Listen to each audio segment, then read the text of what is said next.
ማለት በቃ ምንድነው የሚባለው ተተኮስክ ነው የሚባለው። ከሴክሽን አንደኛ ነበር የምወጣው። በጣም ከባድ ነው ብለን የምናስበው ሰብጀክት ነው አይደል? ለእኔ ግን በጣም የጠቀመኝ ሌሊት ማንበቤ ነው። አምስተኛ ክፍል ላይ የተለየ ነገር ምን ተፈጥሮ ነው? ሳይክል ይገዛልሃል ተብዬ ነበር ያን ታይም እና ትልቁን ድርሻ የሚወስዱት ቤተሰቦቼ ናቸው። ከአምስተኛ ክፍል ላይ ነው ባንዴ ዘልዬ አንደኛ የወጣሁት።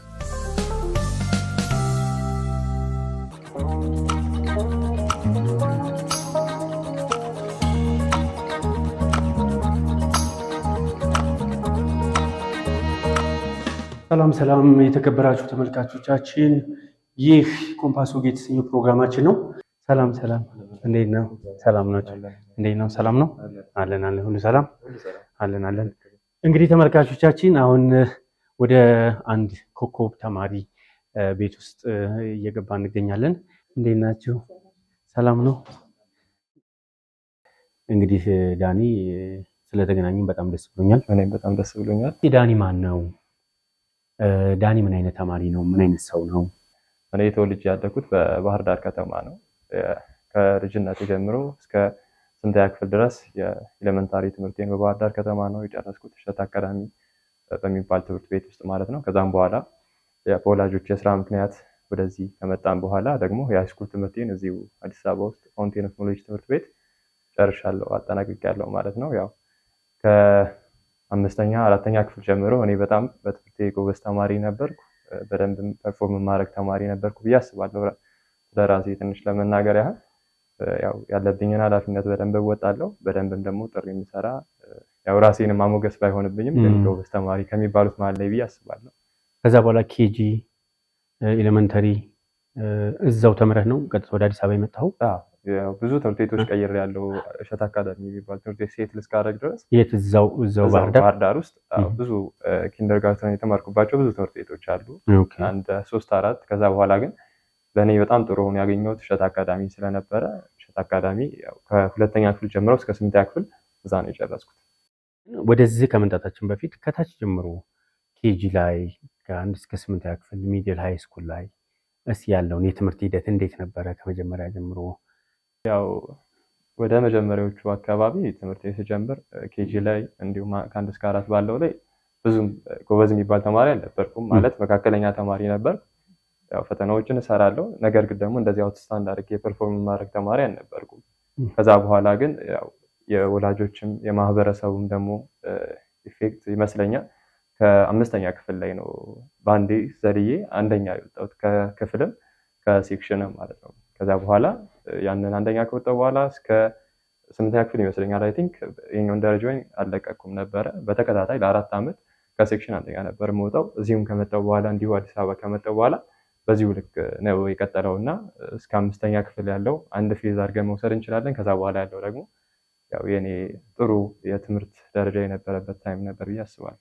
1 እስከ 4 ያው በእርግጥ የልጅነት ጊዜ ነው። ትምህርቱም ብዙም የትምህርትን ጥቅሙ ብዙም አናውቀውም፣ እድሜያችንም ራሱ ማለት ነው። እና 5ኛ ክፍል ግን እንደዚህ ቶፕ አንደኛ የወጣበትን አጋጣሚ እንዴት? ማለት አንዳንዴ ፕሮሰስ አለው አይደል? ሁሉ ነገር ከ1 እስከ 4 ኖርማል ተማሪ ነበርክ። ከዛ ግን 5ኛ ክፍል ላይ በአንድ ጊዜ አንደኛ ማለት በቃ ምንድነው የሚባለው ተተኮስክ ነው የሚባለው። በአንድ ጊዜ አንደኛ ወጥተህ ጥሩ ውጤት ማስመዝገብ የጀመርኩት 5ኛ ክፍል ነው አልኩኝና ምንድነው 5ኛ ክፍል ላይ የተለየ ነገር ምን ተፈጥሮ ነው አንደኛ እንድትወጣ ወይም ደግሞ ስኬታማ እንድትሆን? እሺ ያው ለዛ መፈጠር ብዙ ነገሮች ኮምፓውንድ አድርገው የፈጠሩት ነው ብዬ አስባለሁና አንደኛ በጣም ትልቁን ድርሻ የሚወስዱት ቤተሰቦቼ ናቸው። እነሱ ያደጉበት ወይም ደግሞ እዚህ ደረጃ ላይ የበቁበት መንገድ በጣም በትምህርት ተቃኝተው ስለነበረ እነሱ ከሚገፋፉኝ በጣም ጎበዝ ተማሪ እንደሆን ከሚገፋፉኝ በላይ የእነሱ ህይወታቸው ራሱ የሚሰብክ ነበር። የደረሱበት ደረጃ ምን ያህል ትምህርት ኢምፖርታንት እንደነበረ የሚያሳይ ነበረ። የመጀመሪያው ያው የእነሱ ኢፌክት ነው። ሁለተኛ ደግሞ ያደኩበት ማህበረሰብ የአሁኑም ባላቅም ድሮ በነበርንበት ማህበረሰብ ላይ ጎበዝ ተማሪ በጣም የሚወደድና የሚከበር ተማሪ ነበርና ያው በልጅነት አይምሮ ደግሞ ያንን ፍቅር ያንን መከበር እንፈልገዋለን እና እነዛ ነገሮች በሰፈራችን ውስጥ የነበሩት ልዩ ነገሮች እነሱ እንደበቃ አድርገውኛል ብዬ አስባለሁ። በጣም ደግሞ ቤተሰቦችም ያው የልጅነት አይምሮን የሸወዱት ብዬ ያሰብኩት ሳይክል ይገዛልሃል ተብዬ ነበር ያን ታይም እና እሱን ለማሳካት በጣም ሳይክል ወድ ነበረ። እሱን ለማሳካት በጣም ጥሬ ያለው ብዬ አስባለሁ በዛ ታይም እና ያንን ሳላስበው ግን አውትስታንድ አድርጌ አንደኝነት ደረጃ ይዣለሁ ማለት። ስለዚህ ሳይክሏ ባለውለታ ነው ማለት ነው። በጣም ባለውለታ ነች። አሁን ድረስ አለች። ኧረ ተው። እውነት ያጠናን ሲስተምህ ሀቢት የምታደርገው ነገር የቀን ውሎህን ሰዓት ግን ማኔጅ አድርገህ የምትጠቀምበት መንገድ እንዴት ነው? አጠቃላይ ያው እኔ ቀን ውሎዬን እንዴት ነው የምከፋፍለው? በጣም ታይም ማኔጅመንት እዚሁ ለመናገር በጣም ኮር የሆነ ፖይንት ነው። ህይወታችንን ባላንስ አድርገን ለመምራት በጣም ወሳኝ ነጥብ ነው ብዬ አስባለሁ። እና የቀን ውሎዬን በትንሹ ልናገርና የጠቀሙኝ ዘዴዎች እናገራለሁ። ያው ቀኔ ሲጀመር ያው እንደማንኛውም አማኝ በጸሎት ነው የሚጀመረው። ከዛ በኋላ ወደ ክላስ እንሄዳለን። ክላስም ደግሞ እየተወያየን አንዳንድ ነገሮችን እየተነጋገርን እናልፋለን። አስፈላጊም ከሆነ ደግሞ ያው ላይብራሪ ገብተን እናነባለን። ከዛ በኋላ ደግሞ ከትምህርት ቤት በኋላ ያለውን ደግሞ እንደዚሁ እንዳስፈላጊነቱ ሬንጁ ሊሰፋም ሊጠብም ይችላል። በንባብ በጥናት ማሳለፈው ይሆናል። እንዲሁም ደግሞ ያው በዚሁ አጋጣሚ ለመናገር እንዲሁም ሰንበት ትምህርት ቤት እማራለሁ እና የእሱንም ትምህርት ደግሞ በዛው አጋጣሚ እከታተላለሁ። ከተቻለ ቅዳሜና እሑድ ነው። አንዳንድ ጊዜ ደግሞ ከትምህርት ቤት መልስም የምሄድባቸው ጊዜያት አሉና ሰንበት ትምህርት ቤትም እከታተላለሁ። እነዚህ ነገሮችን አደርጋለሁ ማለት ነው። ነገር ግን ዋነኛው ነገር ብዙ ነገር ማድረግ ሳይሆን ለዛ ለምናደርጋቸው ነገሮች ታይምን አሎኬት አድርጎ በትክክል መጠቀም ነው ብዬ አስባለሁ እንጂ ከትምህርት ውጭ የሚመጡ ነገሮች በጣም አፌክት ያደርጋሉ ብዬ ማስብ ሰው አይደለም። ምክንያቱም አሁን ባለንበት ጀነሬሽን እንኳን የምንመለከት አንድ ሰው እንደዚህ ሰንበት ትምህርት ቤት ስለተባለ የሆነ ተቋም ውስጥ ስለገባ ወላጆችም የሆነ እንትን ይሉታል እንጂ ስልካችን ላይ እንኳን የምናጠፈው ጊዜ ከዛ የሚበልጥ ነው እና በትክክል ታይማችንን ማኔጅ ካደረግን ብዙ ነገሮች ላይ ራሳችንን ማግኘት እንችላለን ብዬ አስባለሁ። ይህን ይመስላል። እንግዲህ ሃይ ስኩል ላይ እንግዲህ ይጀመራል። አሁን ሃይ ስኩል ስንገባ እንግዲህ ትንሽ ያው ጎርመስ ኤጅም አለ፣ እድሜ የመጨመር ሁኔታ አለ፣ ጓደኞች አሉ፣ ብዙ አለ። እንግዲህ ፋየር ኤጅ የሚባለው ኦልሞስት 10 ቤት የምንገባበት ሁላችንም ያው በዛ በትምህርት ላይ ስላሳለፍን እና ይሄ በተለይ ቴክኖሎጂ አሁን እንግዲህ እናንተ ያላችሁበት ዘመን በጣም ብዙ ነገር ወደኋላ የሚያስቀር ነገር አለና ይህን ቴክኖሎጂውንና ትምህርትን ጥናትን ወይም ደግሞ እንዳንተ በተለይ ደግሞ ስኬታማ እንድትሆን ባላንስ አድርገህ እንዴት ነው ሁለቱ ነገር አብረህ ማስኬድ የምችለው የቻልከው? እሺ ያው ከሃይ ስኩሉ ስንጀምር አንደኛ በዚሁም አያይዤ ለመናገር የምፈልገው የሃይ ስኩል ታይሙ ለእኔ በጣም ከባድ ጊዜ ነበር ብዬ አስባለሁ። ምክንያቱም እንደነገርኩ ካደግኩበት ኢንቫይሮንመንት ተነጥዬ የመጣሁት እዚህ ሃይ ስኩል ስገባ ነው እና ሃይ ስኩል ደግሞ አዲስ አበባ ማለት ነው። አዲስ አበባ የመጣሁት ማለት ነው። ስለዚህ ሃይ ስኩል ላይ ጠበቀኝ። አንደኛ ሃይ ስኩልነቱ አለ፣ ሁለተኛ ደግሞ አዲስ ኢንቫይሮንመንት ነው፣ አዲስ ሀገር ነው። ስለዚህ እኔ በጠበቅኩት ወይ ቶሎ ላመደዋለሁ ብዬ አስቤ ነበረ። ነገር ግን በጠበቅኩት ወይ አላገኘሁትም። ምክንያቱም በሁለቱ ከተሞች መካከል ያለው የሰው ያረዳድ ልዩነት አለ፣ የኢንቫይሮንመንቱም ብዙ ልዩነት አለ እና እነሱ ነገሮች ትንሽ ትምህርቴ ላይ ቶሎ ፎከስ እንዳላደርግ አድርገውኛል ብዬ አስባለሁ። ከዛ በኋላ ግን ያው የተለያዩ ማህበራዊ ነገሮች ይኖራሉ። እንደነገርኩም ደግሞ ስፖርታዊ ነገሮችን በደንብ ስለምሳተፍ እነሱ ነገሮች ከሰዎች ጋር በደንብ ቶሎ እንድቀራረብ ከዛ በኋላ ደግሞ ቶሎ ወደ ትምህርት ሽፍት እንዳደርግ ረድተውኛል ብዬ አስባለሁ። ያው የሃይ ስኩሉ ታይም እንደነገርኩ በደንብ ማስተዋል የሚጠይቅበት ታይም ነው።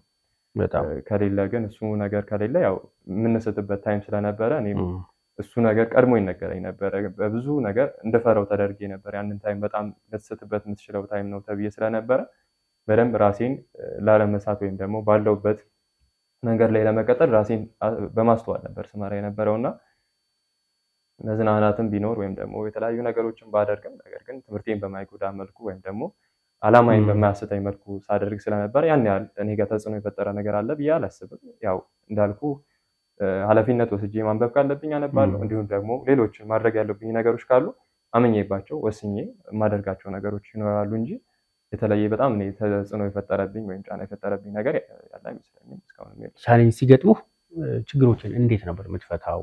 እንደነገርኩ ከባዱ ታይም የነበረው ለእኔ ወደዚህ መጥቼ ያለውን ኢንቫይሮንመንት በደንብ ተላምጄ ወደ ትምህርቴ ፎከስ ማድረግ ነበር እና እኔ በባህሪ ላይክ ሴትል ማድረግበት ኢንቫይሮንመንት እፈልጋለሁ። እንደዚህ አይዞሌትድ ሆኜ መስራት ወይም ነገሮችን ማከናወን የኔ ፐርሰናሊቲ አይደለም እና እሱ ነገር ደግሞ እዚህ በምመጣ ሰዓት እሱን ላይክ የምከለልበትን ኢንቫይሮንመንት አላገኘሁትም ነበረ ቶሎ እና እሱን ለማግኘት በጣም ቸግሮኝ ነበረ። እዛ ቀርባቸው የነበሩ ጓደኞቼ አሁን የለም፣ ያደግኩባቸው ሰፈሮች ወይም ደግሞ ማህበረሰብ አሁን የለም እና በወድቅ ብደክም እንኳን አይዞህ ሊለኝ የሚችለው ቤተሰቤ ብቻ ነው በጎን ያለው እና ትምህርት ቤት ያለው ኢንቫይሮንመንት ትንሽ ከብዶኝ ነበረ ለመዳመድ። ከዛ በኋላ ግን ያው ጊዜ ፈተው ነው የሚባለው አይደል? በጊዜ እነዛ ነገሮች ተስተካክለው ቶሎ ወደ ትምህርቴ ፎከስ አድርጌያለሁ ማለት ነው። ያው ቻሌንጆችም ሲገጥሙኝ አብዛኛው በእኔ አካባቢ ያሉት ሰዎች ከኔ ከፍ ያሉ ናቸው እና እነሱን አማክራለሁ እኔ ብዙ ጊዜ እና ቤተሰቦች ያሉ እንደነገርኩ በዙሪያ ያሉ መምህራን አሉ። ከዛም ደግሞ እኔ የተሻለ አድቫንቴጅ ሲሆንኩበት ሰንበት ትምህርት ቤት አለ። እዛ በጣም ከትምህርትም በላይ ህይወት ልምድ ያስተማራቸው ሰዎች አሉና እነሱ በብዙ መልኩ ይመክሩኛል፣ ያስተምሩኛል። ከዓለማዊም ብቻ አይደለም በመንፈሳዊ ህይወቴ ደግሞ በደንብ ከፍ እንድል ይረዱኛል እና እነሱንም ማግኘቴ ደግሞ እነዚህን ቻሌንጆች በደንብ ተቋቁሜ እንዳልፍ አግዞኛል ብዬ አስባለሁ። ያው ማለት በሰንበት ትምህርት ቤት ነው ያደግኩት ብለኸኛል። ለአሁን ላለህበት ደረጃ አስተዋጽኦ አለው ብለህ ታስባለህ? አዎ ሰንበት ትምህርት ቤት እንግዲህ የተቀላቀልኩት ወደዚህ አዲስ አበባ መጥቼ 1 ዓመት ከቆየሁ በኋላ 10ኛ ክፍል ላይ ነው። 9ኛ ክፍል ጨርሰን ክረምት ላይ ነው ሰንበት ትምህርት ቤት የገባሁትና ያው ዓለማዊ ትምህርት ላይ እንዴት ነው በዓለም እንሰራለን አይደለ? ምንም ሳናገብተን ብዙ ነገር እናውቃለን። መንፈሳዊ ትምህርትም ወይም ደግሞ ሰንበት ትምህርት ቤት ላይም እንደዚህ ነው። በጣም በመንፈሳዊ ህይወታችን የምናውቃቸው ነገሮች እዛ ስንሄድ በቃ እንደማናውቅ ነው የሚሆነው፣ ወይም ደግሞ አውቀን የምናደርጋቸው ነገሮች አሁን ግን በእውቀት ብቻ ሳይሆን በህይወትም እንድናደርጋቸው ይረዱናል እና እዛ መግባቴ በጣም መንፈሳዊ ህይወት ላይ በደንብ እንጠናከር። በተለይም ደግሞ ያው ዓለማችን ላይ ተምረውም እኮ ጥሩ ሞራል ወይም ደግሞ ባህሪ የሌላቸው ሰዎች አሉ። ስለዚህ እነሱን ደግሞ ሞራሊቲ ላይ በደንብ ፎከስ አድርጌ እንድሰራ ወይም ደግሞ ቢሄቪራሊ በጣም ጥሩ እንድሆን አድርጎኛል ብዬ አስባለሁ። ምክንያቱም ጋይድ የሚያደርጉኝ እንደነገርኩ ሰዎች አሉ፣ ብዙ ከኔ የተሻሉ የሚያስተምሩኝ የሚመክሩኝ ሰዎች አሉ እና በእነሱ ስር ማደጌ ለእኔ በመንፈሳዊውም በዓለማዊውም በሁለት ሰይፍ የተሳላችሁ እንደሚለው በጣም ጥሩ አጋጣሚ ሆኗል ብዬ አስባለሁ። በጣም እንደ በትምህርት ቤት በጣም አረሰውም ወይም ደግሞ ትዝታ ሚሞሪ አለኝ የምትለው ነገር አለ? ያው የትምህርት ህይወት አንዱ ፓርት ስለሆነ ማለት ነው።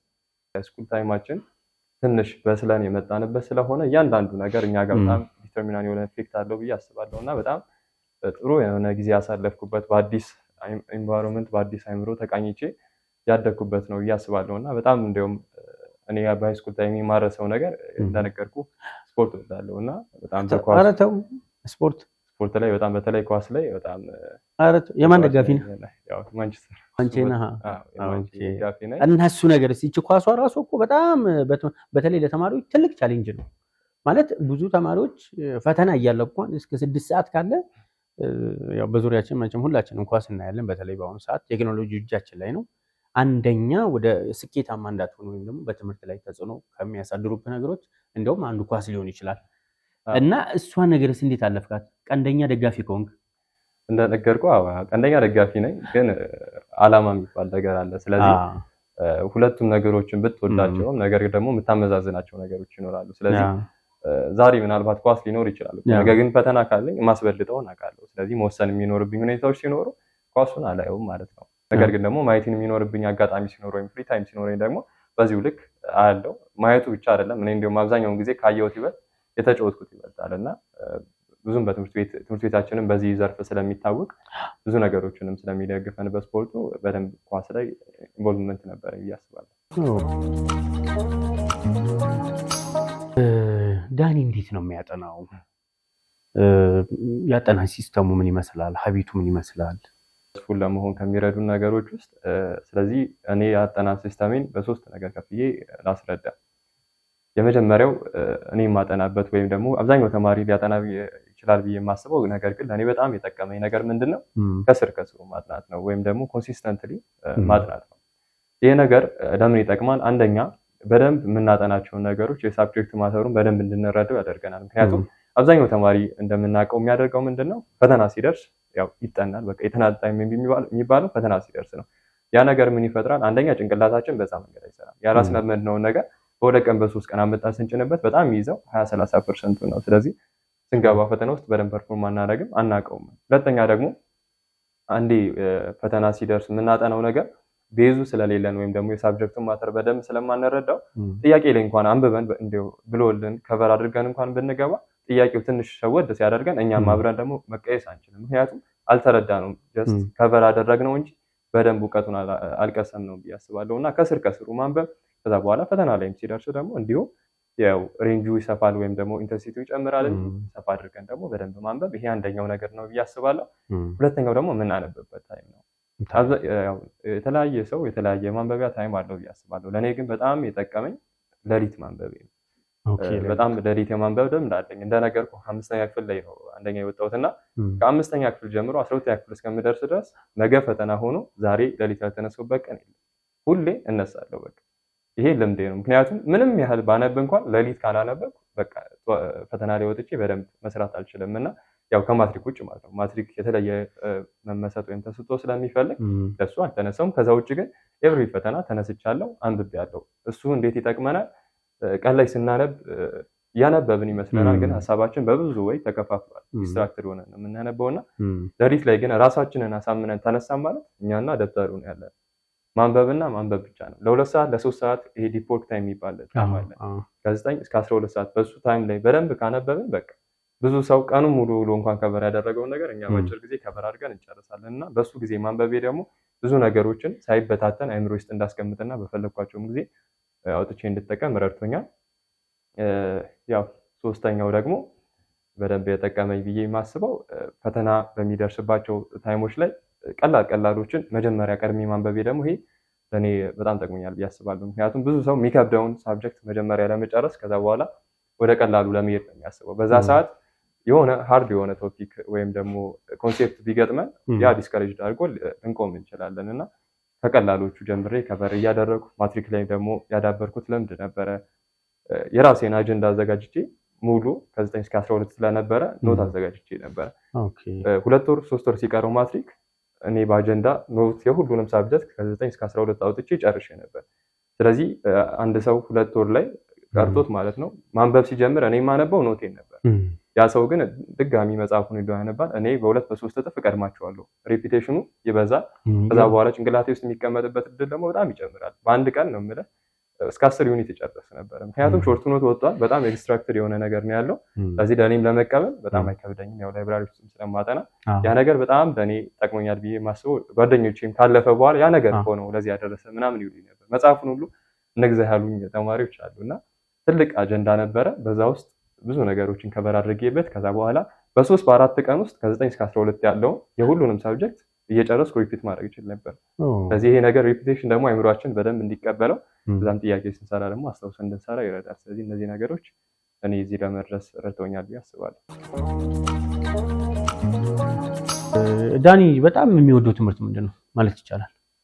እንደ ወደፊትም ማጥናት በዛው አያይዘህ ወደፊት ማጥናት የምትፈልገው ምንድን ነው? አሁን እንግዲህ ወደ ዩኒቨርሲቲ እየገባህ ነውና በጣም የምትወደው?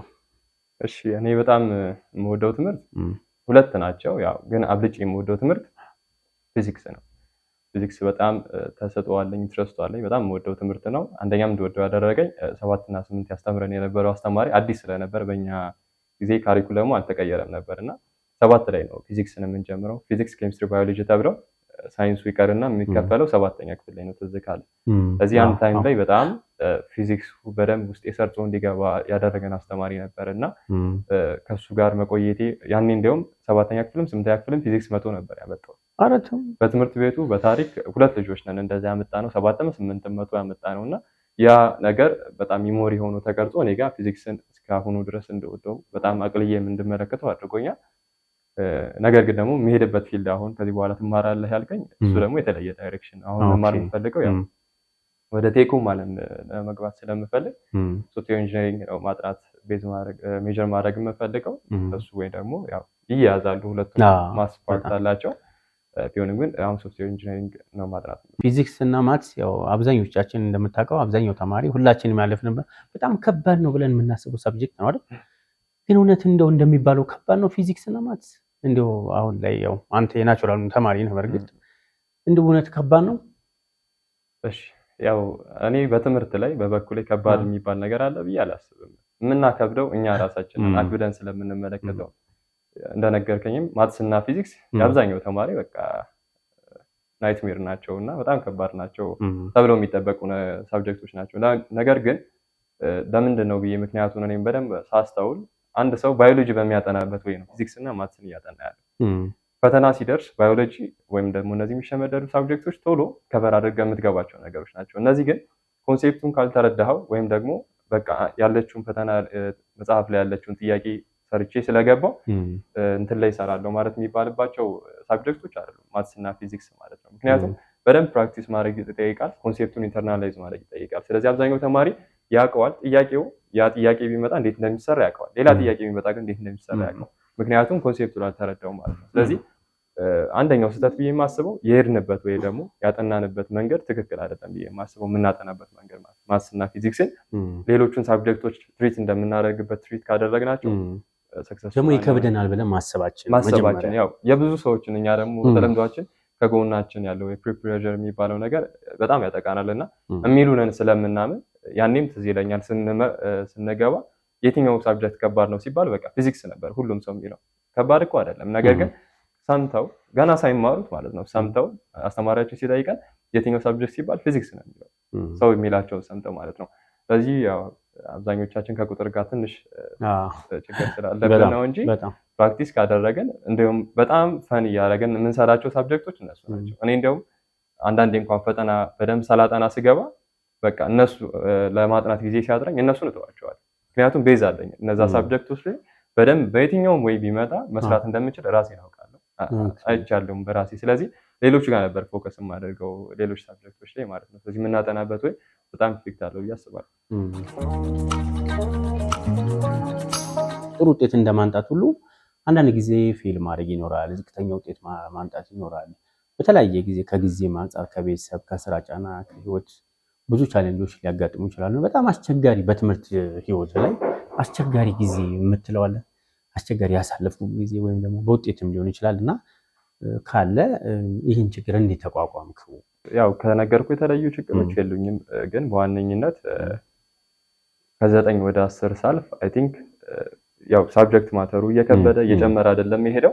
እኔም ደግሞ ድሮ የነበረኝን የማጥናት ልምድ አይ ቲንክ በዛ ሰዓት አልጨመርኩትም ያስባለሁና እንደነገርኩ እንደመጣው የከበዱኝ ሲቹዌሽኖች ነገር ላይ ነበረ። እነሱን ግን አልፌ የዛው አመት እንኳን ከሴክሽን አንደኛ ነበር የወጣሁትና እነሱን ካለፍኩ በኋላ ግን በቃ ይሄ እችላለሁ የሚለው መንፈስ በእኔ ውስጥ ስለነበረ ወደ 11 ሳልፍ እነዚህ ማጠናባቸውን ወይም ደግሞ መንገዶች አልጨመርኳቸውም ወይም አላሻሻልኳቸውም ነበርና በነዛ ምክንያት ትንሽ ከደረጃዬም ዝቅ ብዬ ነበርና አንዳንዴ ደግሞ ወደታች ከወረድክ በኋላ ከፍ ለማለት በጣም ይቸገራል። ብትችል እንኳን ያው ጭንቅላትህ የሚነግርህ ነገር ስለሚኖር በጣም ሀስል ሆኖብኝ ነበረ። እንዲያውም እስከ 12ኛ ክፍል ድረስ በጣም ከብዶኝ ነበረ። ግን 12ኛ ክፍል ላይ ስንደርስ ማትሪክም ስለሆነ የማትሪክ ዓመትም ስለነበረ በደንብ ጥሬ ነው እዚህ ቦታ ላይ ለመድረስ የበቃሁትና ትንሽ ያቺ ታይም ከባድ ነበርሽ ያስባለሁ። ባሰብኩት ልክ አልሄደልኝም ነበርና ማጠናው ተመሳሳይ ነው። ነገር ግን እኔ ያሰብኩት የሚሳካልኝ ነበር የሚሳይ፣ ነገር ግን መጨመር ነበረብኝና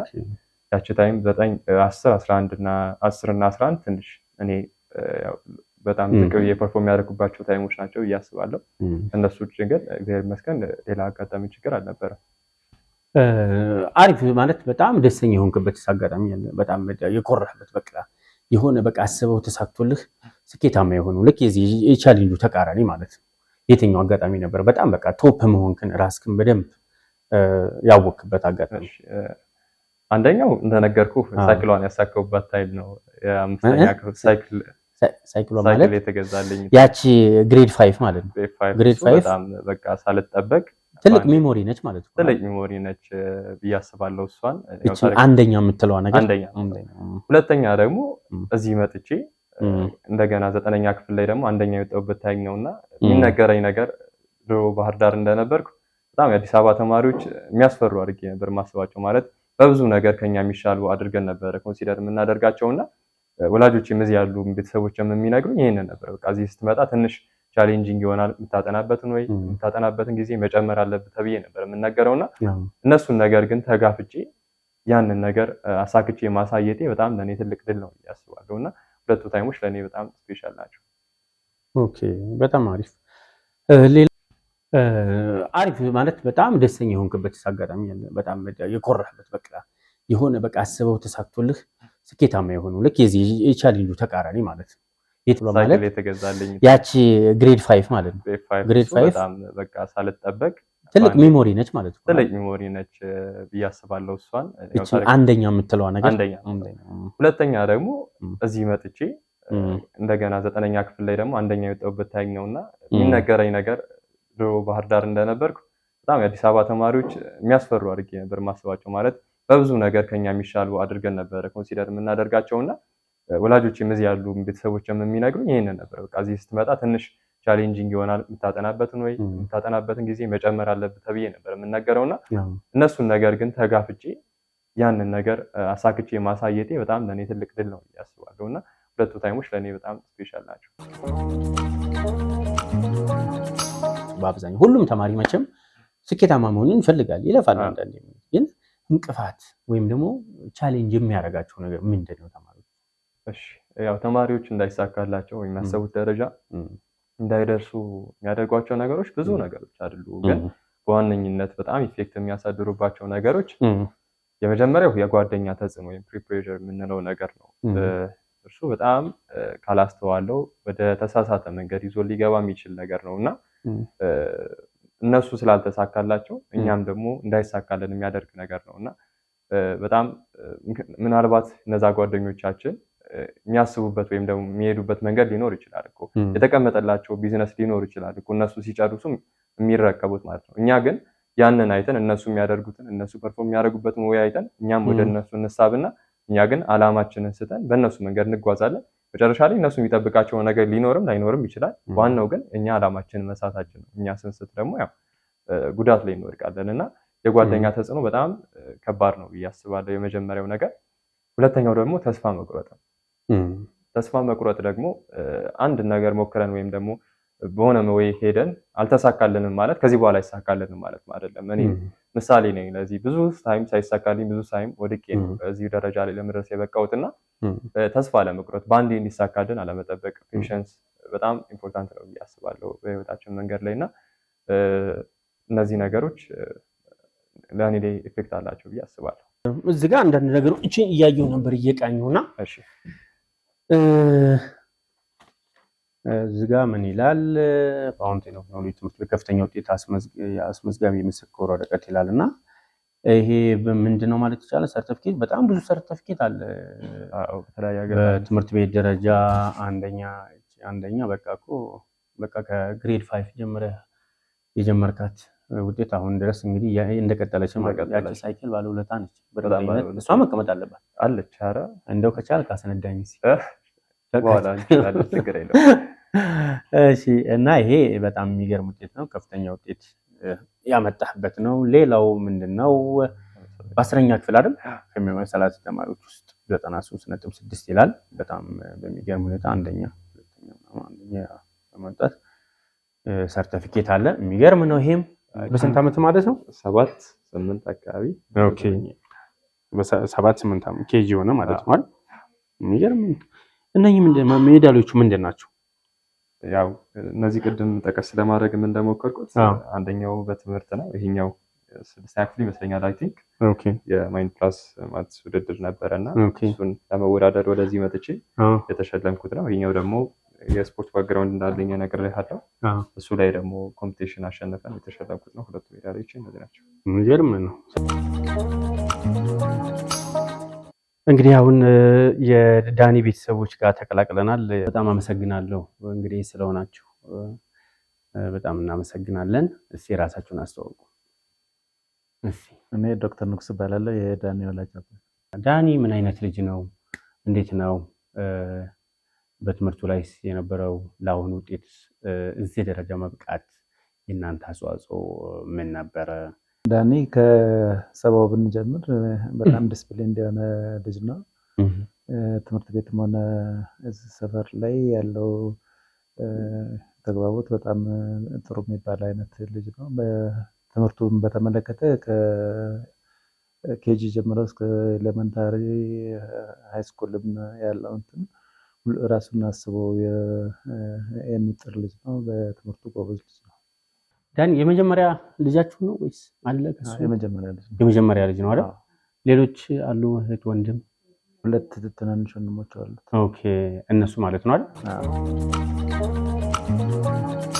እዚጋ ብዙ መረጃዎችንም ያየሁ ነበርና ስኬቱ ከታች ጀምሮ የመጣ ነው ይመስለኛልና ብዙ ነገሮችን እያጫወተ ነበርና የእናንተ ሚና ምን ነበረ በዳኒ ህይወት ውስጥ ለዚህ ስኬት መብቃት?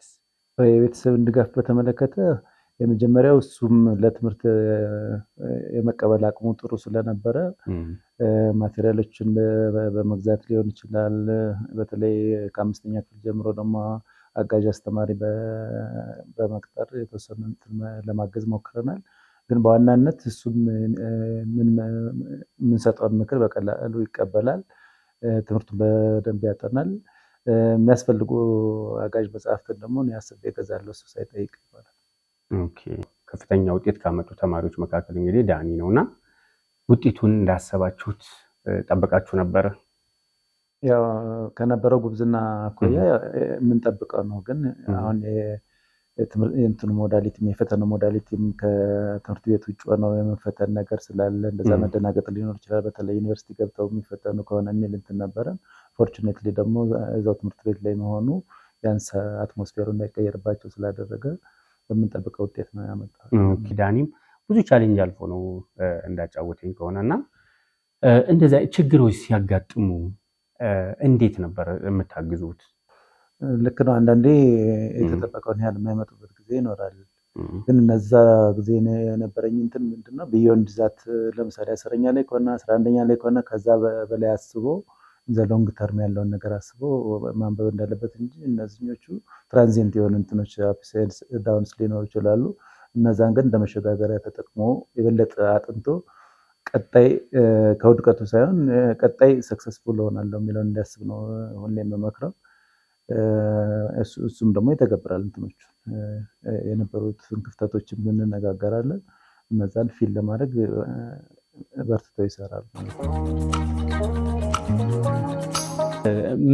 ምን አይነት ድጋፍ ነበር የምታደርጉለት እንደዚህ ስኬታማ እንዲሆን? የቤተሰብን ድጋፍ በተመለከተ የመጀመሪያው እሱም ለትምህርት የመቀበል አቅሙ ጥሩ ስለነበረ ማቴሪያሎችን በመግዛት ሊሆን ይችላል። በተለይ ከ5ኛ ክፍል ጀምሮ ደግሞ አጋዥ አስተማሪ በመቅጠር የተወሰነ ለማገዝ ሞክረናል። ግን በዋናነት እሱም የምንሰጠውን ምክር በቀላሉ ይቀበላል። ትምህርቱን በደንብ ያጠናል። የሚያስፈልጉ አጋዥ መጽሐፍትን ደግሞ እኔ አስቤ እገዛለሁ እሱ ሳይጠይቅ ይባላል። ከፍተኛ ውጤት ካመጡ ተማሪዎች መካከል እንግዲህ ዳኒ ነውና ውጤቱን እንዳሰባችሁት ጠብቃችሁ ነበር? ያው ከነበረው ጉብዝና አኳያ የምንጠብቀው ነው። ግን አሁን የእንትኑ ሞዳሊቲ የፈተናው ሞዳሊቲም ከትምህርት ቤት ውጭ ሆነው የመፈተን ነገር ስላለ እንደዛ መደናገጥ ሊኖር ይችላል። በተለይ ዩኒቨርሲቲ ገብተው የሚፈተኑ ከሆነ የሚል እንትን ነበረን። ፎርቹኔትሊ ደግሞ እዛው ትምህርት ቤት ላይ መሆኑ ቢያንስ አትሞስፌሩ እንዳይቀየርባቸው ስላደረገ በምንጠብቀው ውጤት ነው ያመጣው። በትምህርት ላይ ይሄ መውጣት አለ ነጥሮ የመውጣት ነገር አለና ከእናንተ የወሰደው አለ እንደው በዛው አያይዛችሁ ዶክተር መሰለኝ አይደል? እና ከዛም ጋር የተያዘ ወደፊት በሚያጠነው የቤተሰብ ጣልቃ ገብነት ወይም ደግሞ ቤተሰብ አንዳንድ ጊዜ እኔ ዶክተር ከሆንኩ ልጅም ዶክተር መሆን አለበት፣ ኢንጂነር ከሆነ ኢንጂነር መሆን አለበት እና ነፃነትን ከመስጠት አንጻር እንዴት ነው እናንተ ጋር ያለው ሁኔታ? እኔ በተፈጥሮዬ ዝምተኛ ስለሆንኩ በተለይ ስለኔ ባክግራውንድ ብዙ አልነግረውም። ግን ማቴሪያሎቹ ስላሉ ከኤሌመንታሪ ከ3ኛ ክፍል ትምህርት የጀመርኩት ከዛ ጀምሮ የነበረኝ የግሬድ ሪፖርት ሳይቀሩ አሉ እና እነሱን ሪቪው ያደርጋል እንጂ ሂስቶሪካሊ እንደዚህ አይነት ተማሪ ነበርኩ ምናምን ብዬ አልነግረውም። በሷም በኩል ወንድሞቹ አሉ ዩኒቨርሲቲ የተመረቁ፣ እነሱንም እንደ ሮል ሞዴል ይወስዳል። የኔም ወንድሞች አሉ እነሱንም እንደ ሮል ሞዴል ስለሚወስድ ያው በራሱ እንትን እንደዚህ መሆን አለብኝ የሚለውን እንትን ይላል እንጂ እኛ ጎበዝ ተማሪ መሆን አለብን ነው እንጂ እንደኔ ሆን እንደናት ሆን ምን የሚል እንትን የለም። እኔ ብዙ ፊልድም ደግሞ ስለማበዛ ብዙ ኮንታክት ያለው ከእናቱ ጋር ነው። ግን ከአጎቶቹም ከአክስቶቹም እንደገና ከኛም የሚያየውን እንትን እንደ ሮል ሞዴል ጠቅሞት ሊሆን ይችላል። ይሄንን እንትን ነው ፊልድ ነው ማጥናት ያለብን የሚለውን እኔ ማንንም እንትን እኔ ለምሳሌ ስገባ ሕክምና ማጥናት አለበት ብዬ ነው የገባሁት። ገና 8ኛ ክፍል ጀምሬ ነው አስተማሪዎች ወደዛ ገባ ፑሽ የሚያደርጉኝ። የሱ እንደዛ አይነት እንትን የለም ዛሬ። ምክንያቱም ያኛው የሚያመጣውን ኢምፓክት ስለማውቅ ብራዘርም ከዚህ በፊት ጆይን ሲያደርግ ምርጫው የራሱ ነው። ምክንያቱም ሰንበዲ መርጦ ፑሽ አድርጎት ከገባ ከሌ እንደዚህ ጥሩ ከሆነ ሊመሰገን ይችላል ያ ሰው። ግን በአጋጣሚ ዲፓርትመንቱ ካልተመቸው ከሌ እንደዚህ ፑሽ ባያደርገኝ ነው የኔ ኢንክሊኔሽን እኮ ወደዚህ ነው የሚል ስለሆነ ፉል ፍሪደም የራሱ ነው። አሁን እንትኖቹን ሲመርጥ ዲፓርትመንቱ ሲመርጥ ኮንሴንት ፕሮንስን እነግረዋለሁ የመምረጥ የሱ እንትን ነው። አሁን የዝን ማመት እንትን ሲመርጥ ዩኒቨርሲቲ ጆይን ሲያደርግ እንደዛ ነው ያደረግነው። እንደው ለሌሎች ይህንን ፕሮግራም ለሚከታተሉ ወላጆች፣ ተማሪዎች፣ ወጣቶች በሱ ሌቭል ላሉ እንደ ወላጅ ምን መልእክት ያስተላልፋሉ? እንዴ ተቀላል አድርገው። ያው ትምህርት የአንድ አመት የሁለት አመት እንትን አይደለም። ልክ አንድ ቤት ከመሰረቱ ጀምሮ እስከ G+3-4 የሚሄደው መሰረቱ ጥሩ ሲሆን ነው። ስለዚህ ከመጀመሪያ ከኬጂ ጀምሮ የወላጅ ፎሎ አፕ በጣም ያስፈልጋል። ከትምህርት ቤት ጋር ያለ ኮንታክት በጣም ጥሩ መሆን አለበት። ከአስተማሪዎችም የሚሰጡትን ፊድባኮች መጥቶ ከልጅ ጋር ተነጋግሮ ለማስተካከል መሆን አለበት። ከዛ ተጨማሪ ደግሞ ሳፖርቲቭ የሆኑ ነገሮችን ማመቻቸት ያስፈልጋል። የጥናት እንትናቸው ደግሞ ስኬጁል የሆነ መሆን አለበት። አንድ ፈተና ሲደርስ ብቻ አጥንቶ ሌላ ጊዜ ደግሞ መታው ሲሆን ለዛች እንትን ውጤታማ ሊሆን ይችላል። ግን ኢንዘሎን ግራን ኢፌክቲቭ ለመሆን ሁሌ በስኬጁል መመራት እንዳለባቸው እና የሚያስፈልጉ ማቴሪያሎችን ደግሞ አቅሙ የቻለውን ማንኛውም ወላጅ እንዳቅሙ የሳፖርቲቭ ነገሮችን ማድረግ አለበት ብዬ ነው የማስበው። በመጨረሻ እንግዲህ ዳኒ ማመስገን የምትፈልገው አካል ካለ? ከምንፈልገው በቅድሚያ አመሰግናለሁ ደረጃ ስላደረሰን እግዚአብሔር ይመስገን። መቀጠል ገጠል እንደነገርኩ ማንም በመካከል በዙሪያዬ ሳይኖር በአጠገቤ ነበሩ። በጣም አመሰግናለሁ ላደረጋችሁልኝ ነገር፣ ፕሮግራም ላደረጋችሁልኝ በሞራልም በማቴሪያልም በብዙ ነገር ረድተውኝ ነው ያደረሱ። እነሱም በጣም ትልቅ ምስጋናዬን አሁንም በዚህ መካከላችን እንዳሉ ለማመስገን እፈልጋለሁ። ከነሱ ባሻገር ደግሞ እንደነገርኩ በዙሪያዬ የነበሩ ብዙ ሰዎች አሉ፣ መምህራኖች ያሉ።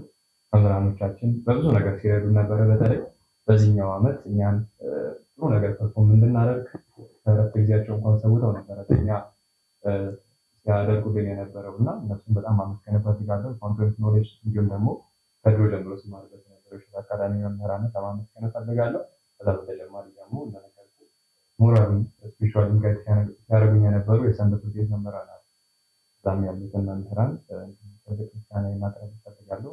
እዚያ እንደነበራችሁ ለጓደኞቼ ይህ ውጤት የኔ ብቻ አይደለም የእናንተም ነው። የእናንተም ድጋፍ ውጤት ስለሆነ እናንተንም እንዲሁ ትልቅ ምስጋና ለእናንተ ማቅረብ እፈልጋለሁ። እናንተ ማክራችሁን በዚህ ስለመጣችሁ ትልቅ ምስጋና ለማቅረብ እፈልጋለሁ። ዳኒ በዛ ዓመት በከፍተኛ ውጤት በ2017 ዓ.ም ከፍተኛ ውጤት ካመጡ ተማሪዎች መካከል አንዱ ነውና ተሞክሮን፣ የትምህርቱን፣ ያጠናኑን፣ የህይወት ልምዱን አጠቃላይ ሼር ስላደረገን ተመልካቾችም ከሱ ብዙ እንደተማራችሁ ተስፋ አደርጋለሁና እሱ ቤት ቆይተን ከቤተሰቦቹ ጋር ከእህቶቹ ከወንድሞቹ ጋር ያሳለፍነው ጊዜ ይሄን ይመስል ነበረ። ስለነበረን ጊዜ በጣም አመሰግናለሁ። የፕሮግራሙ ዋና አዘጋጅ ደራሲና መምህር መስፍን ካሳው ነኝ።